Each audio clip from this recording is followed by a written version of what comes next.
오늘 하나님께서 우리에게 주신 말씀은 시편 15편 말씀입니다. 시편 15편 말씀 우리가 함께 합독하겠습니다. 시작. 여호와여, 주의 장막에 머무는 자 누구오며 주의 성산에 사는 자 누구오니이까.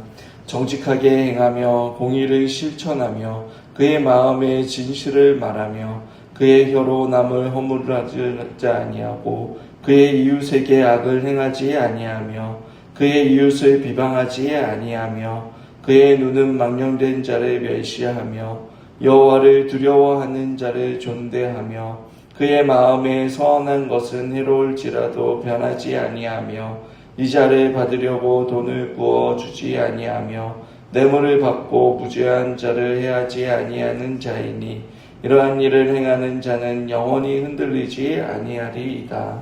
아멘. 오늘 시편 15편은 성전을 입장할 때 부르는 시였습니다. 1절에 이렇게 시작합니다. 여호와여, 주의 장막에 머무는 자 누구오며 주의 성산에 사는 자 누구오리까. 누가 하나님의 임재 안으로 들어갈 수 있는지에 대해 묻고 있습니다. 여기서 주의 장막과 주의 성산은 성전을 가리킵니다. 여러분들도 아시다시피 이스라엘에게 있어 성전은 특별한 의미를 가지고 있습니다. 성전은 하나님이 계신 곳이고 거룩하신 하나님께서 죄인들을 만나주시는 장소이기도 합니다. 그러한 성전에 들어가 하나님의 임재를 경험한 자들이 누구이며 어떻게 살아야 하는지를 오늘 말씀을 이야기를 하고 있는 것입니다.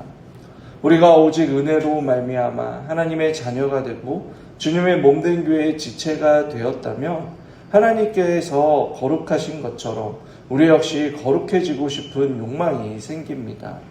하나님의 형상으로 온전히 회복된 모습으로 하나님의 말씀에 따라 살아가고 싶어하는 갈망이 있는 것입니다. 다윗이 그랬습니다. 성경은 다윗이 하나님의 마음에 합한 사람이었다라고 말합니다.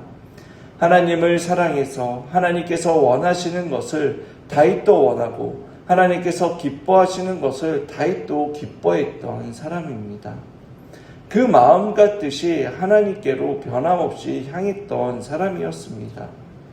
하지만 그런 다윗도 실수로 인해 죽을 것 같은 고통과 공허함을 경험합니다. 바로 우리아의 아내 밧세바를 범하고 자신의 범죄를 덮기 위해 우리아를 죽도록 했습니다. 이 죄로 인해 하나님의 마음에 합한 사람이었지만 그의 죄에 대한 대가를 치러야만 했습니다. 아들의 반란과 죽음, 여호와의 성전을 짓고 싶어도 짓지 못하는 그러한 아픔을 겪었던 것입니다. 우리 역시 마찬가지입니다. 하나님의 구원을 받은 자녀라면 하나님의 교제 속에 하나님께서 기뻐하시고 인정해 주시는 삶을 살아가야 합니다. 그러한 의미에서 시편 15편은 구원받은 자로서 우리가 과연 하나님의 임재 속에 거하며 거룩하게 살아가고 있는지, 우리의 삶의 어떠한 영역에서 미처 깨닫지 못한 죄로 인해 더 깊은 그 은혜의 자리로 나아가고 있지 못한지, 또 우리 자신에게 있어 변화되지 못한 부분은 무엇인지를 깨닫게 해줍니다. 본문 2절에서부터 5절까지 하나님께서 인정해 주시는 그 사람들의 특징에 대해 가르쳐 줍니다. 이 특징들은 짝을 이루며 말하고 있습니다. 첫 번째로 하나님께서 인정해 주시는 사람은 2절에 정직하게 행하며 공의를 실천하며 살아가는 자라라고 말하고 있습니다.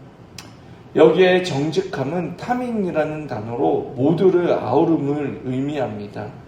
즉 여호와의 영향력 안에서 하나님의 뜻에 전적으로 지배당하고 충만한 삶을 말하고 있는 것입니다. 단지 성전에 들어가기 전에 손을 씻는 정결의식으로만을 여러분 충분하지 않는 것입니다. 삶 전체가 하나님을 의식하고 하나님을 인정하며 삶의 예배자로 서야 하는 것입니다. 또 공의를 실천하며 라는 그 의미는 적극적으로 하나님의 뜻에 합당한 삶을 살아가는 것을 말하고 있습니다. 여기에서 의라는 제데크라는 단어는 법적인 올바름 이상의 의미로 자신의 행동을 하나님께 맞추는 것을 말합니다. 여러분, 우리가 이러한 거룩하고 충만한 삶을 살아가는 자들일 수 있습니까?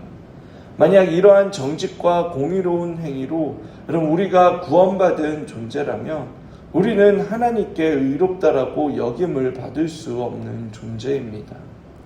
그러나 정의롭고 공의로우신 하나님께서는 저와 여러분을 위해 거룩하고 흠이 없는 온전한 희생제물이 되셔서 여러분 우리를 대신하여 하나님의 진노와 저주를 받으시고 죽으심으로 하나님의 의를 만족시켜 드림으로 우리를 구원하여 주셨습니다. 그리고 그 복음의 능력으로 새롭게 된 우리 역시 주님께서 원하시고 기뻐하시는 공의와 정직을 행하며 여러분 살아갈 수 있는 자들이 된 것입니다. 두 번째로 하나님께서 인정해 주시는 사람은 2절과 3절에 그 마음의 진실을 말하며 그의 혀로 남을 허물하지 아니하는 것입니다. 즉 우리의 말과 관련되어 있습니다. 여기서 진실은 믿을 만하다, 신뢰가 간다라는 의미로 어떠한 진술이나 사람에 대해 사용되는 단어입니다.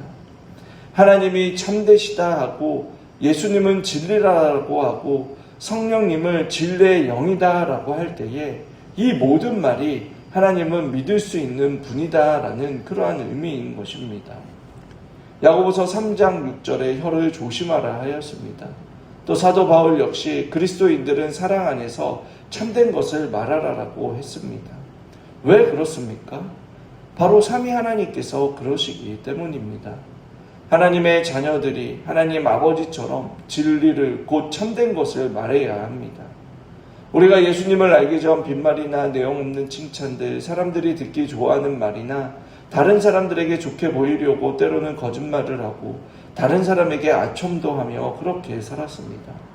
그러나 하나님의 자녀라면 그렇게 할 수 없다라는 것입니다. 성령께서 우리의 입술로 그렇게 말하는 것을 허락하지 않으십니다. 또 그 혀로 남을 허물하지 아니하라고 말씀하고 있습니다. 허물하지 아니하고라는 그 말은 정탐하다라는 의미인데 은유적으로 뒤에서 험담하다 또는 모략하다라는 뜻으로 쓰입니다. 마치 스파이처럼 자신의 악함을 감추고 여기저기 다니면서 여러분 다른 사람들의 잘못이나 단점을 찾아내고 그것 뒤에 과장하여 말하는 것을 의미하는 것입니다. 이러한 말들은 사실이 아니라면 여러분 거짓말이기에 어느 정도 사실이라 해도 타인에게 치욕을 주는 것이기에 합당하지 않다라는 것입니다. 아담과 하와 이후 사탄이 가장 쉽게 우리를 공격하고 미혹하는 것이 바로 말입니다. 마귀를 거짓의 아버지라고 하는 의미가 바로 여기에 있습니다. 그리고 다른 죄와 비교해 볼 때도 교회 안에서 말 때문에 상처받고 상처를 주고 교회에 큰 피해를 주기도 합니다. 세 번째로 3절에 그 이웃에게 악을 행하지 아니하고 그 이웃을 비방하지 아니하며 라고 기록하고 있습니다. 이것은 십계명에서 내 이웃에 대하여 거짓 증거하지 말라라는 그 명령과 연결해서 생각해 볼 수 있습니다. 즉 다른 사람에게 억울한 누명을 씌워서도 안 되고 실제로 타인의 명예를 손상 입히는 그러한 일을 해서는 안 된다는 것입니다. 뿐만 아니라 형제 자매에 대한 나쁜 소문에 대해서도 그대로 믿어서도 안 된다는 것입니다. 우리는 말을 하는 것과 말을 듣는 것에 있어 신중해야 합니다. 본문은 우리가 무분별하게 혀에 대한 나쁜 소문을 쉽게 믿고 전파함으로써 형제에게 악을 행할 수 있다라고 경고하고 있습니다. 그러한 삶 속에서 결코 하나님과의 사귐을 누릴 수 없을 뿐더러 사람과의 관계에서도 그럼 반드시 문제가 생기는 것입니다. 네 번째로 4절 상반절에 그의 눈은 망령된 자를 멸시하며 여호와를 두려워하는 자를 존대하며 라고 말씀하고 있습니다. 여러분 이 말씀은 인간관계와 관련된 것입니다. 우리가 어떠한 사람을 존경하고 사랑하며 또 사람을 멀리하는가 하는 문제인 것입니다. 친구를 보면 그 사람을 알 수 있다라고 합니다. 비슷한 사람끼리 사귄다라는 말입니다. 본문은 하나님과 사귀는 사람은 하나님을 경외하는 사람을 귀히 여기고 그렇지 않은 자를 멸시한다라는 말씀입니다. 야고보서에서 가늠한 여인들아 세상과 벗된 것이 하나님과 원수됨을 알지 못하느냐. 그런즉 누구든지 세상과 벗되고자 하는 자는 스스로 하나님과 원수되는 것이니라고 야고보서 4장 4절에 기록하고 있습니다. 여러분은 누구와 가깝게 지내십니까? 하나님을 경외하는 사람입니까? 아니면 하나님을 멸시하는 사람입니까? 하나님을 경외하면서 하나님께서 싫어하는 사람을 가까이하고 사랑하며 존경할 수는 없습니다. 내가 참으로 하나님을 알고 사랑하고 거룩하신 하나님과 사귐 가운데 있다면 우리는 그 눈이 망령된 자를 멸시할 수밖에 없습니다. 여기서 그 눈이 망령된다라는 것은 하나님을 두려워하지 않는다라는 것입니다. 여러분이 누군가를 볼 때에 경건함보다 어떠한 것을 더 귀한 매력으로 보십니까? 그것이 곧 우리의 신앙을 드러내는 것입니다. 다섯 번째로 4절 하반절에 그의 마음에 서원한 것은 해로울지라도 변하지 아니하며 라고 말씀합니다. 이 구절을 이렇게 표현할 수 있습니다. 그 마음에 서원한 것은 언제나 이룬다. 심지어 자기에게 해로운 결과를 가져올 때도 서원을 변하지 않는다라고 말할 수 있습니다. 이것은 진정성에 관한 문제입니다. 앞에서 이야기한 서원은 여러분 하나님께 하는 약속을 말하는 것입니다. 저도 어렸을 때 이러한 기도를 많이 했던 것 같습니다. 하나님께서 이 문제만 해결해 주시면 제가 이렇게 하겠습니다 라고 기도를 많이 했습니다. 하지만 상황이 좋아지면 약속한 것을 지키기가 어렵습니다. 이런저런 핑계를 대며 약속을 변경합니다. 그러나 성경은 우리에게 함부로 맹세하지 말라라고 말씀합니다. 야고보서 5장 12절에 내 형제들아 무엇보다 맹세하지 말지니 하늘로나 땅으로나 아무 다른 것으로도 맹세하지 말고 오직 너희가 그렇다고 생각하는 것은 그렇다고 하고 아니라고 생각하는 것은 아니라고 하여 정죄 받음을 면하라 라고 말씀합니다. 맹세나 서원은 신중하게 하나님의 본성에 대한 완전한 항복하에 할 수 있는 것입니다. 이렇게 하지 않으면 하나님의 이름을 망령되이 부르지 말라라는 그 계명을 어기게 되는 것입니다. 신자들의 말을 믿을 수 있는 것이어야 합니다. 왜냐하면 우리는 진리이시며 신실하신 하나님의 자녀이기 때문입니다. 그렇기에 한편으로는 서원이나 서약을 신중하게 해야 하는 것입니다. 그리고 여섯 번째로 5절에 이자를 받으려고 돈을 꾸어주지 아니하며 뇌물을 받고 무죄한 자를 해하지 아니하는 자인이라고 말합니다. 여러분 이것은 돈에 대한 태도를 말하고 있습니다. 돈에 대한 태도는 회개한 하나님의 자녀에게 가장 분명하게 드러나는 특징 중에 하나입니다. 사람은 돈과 하나님을 함께 섬길 수 없습니다. 율법은 형제에게 이자를 받고 돈을 빌려주는 것을 금합니다. 왜냐하면 형제의 어려움을 이용하여 돈을 버는 것은 안 되기 때문입니다. 이것은 이웃을 사랑하라는 그 명령을 어기는 것입니다. 더 나아가 형제 관계를 여러분 돈이나 이익 관계로 생각하는 모든 형태의 잘못을 지적하고 있습니다.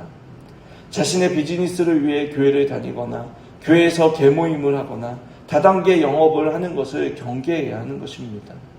또 본문은 뇌물의 문제도 언급을 하고 있습니다. 뇌물은 일하기를 전에 주는 것이고 정의를 굳게 하는 것이기에 하나님께서 기뻐하지 않으십니다. 율법은 뇌물을 주거나 받는 것을 금합니다. 출애굽기 23장 8절에 너는 뇌물을 받지 말라. 뇌물은 밝은 자의 눈을 어둡게 하고 의로운 자의 말을 굳게 하느니라 라고 말씀합니다. 정의를 자신의 사사로운 이익에 굳게 하는 사람은 하나님과 사귀는 사람일 수 없다라고 본문은 말합니다. 한마디로 돈을 사랑하는 사람은 하나님을 사랑할 수 없다라고 말하는 것입니다. 마지막 5절 하반절에 이 일을 행하는 자는 영원히 흔들리지 아니하리라 라고 기록하고 있습니다. 하나님과 말씀에 대해 머리로만 아는 자가 아니라 행하는 자가 영원히 흔들리지 않는다라고 말합니다. 참된 믿음을 갖고 구원받은 자라면 반드시 행동으로 자신의 구원을 증거합니다. 오늘 본문에서 살펴본 6가지 행함은 구원받은 자로서의 반드시 삶에 나타나는 참된 믿음과 회개의 열매인 것입니다. 구원을 받기 위해 행하는 것이 아니라 구원받은 자가 변화된 삶으로 증거되는 것입니다. 하나님과의 사귐을 통해 억지로 하는 것이 아니라 기쁨으로 믿음의 순종을 하는 것입니다. 오늘 우리에게 주신 말씀을 묵상하며 나에게 있어 부족하고 연약한 부분은 무엇인지 살펴보기를 원합니다. 그래서 회개할 것이 있으며 회개하며 주님께로 돌이키십시오. 나의 힘으로 해결할 수 없는 문제가 있다며 성령의 도우심을 구하며 영적인 수고와 그 씨름을 통해 변화되는 저와 여러분들의 삶이 되시길 주님의 이름으로 축원합니다.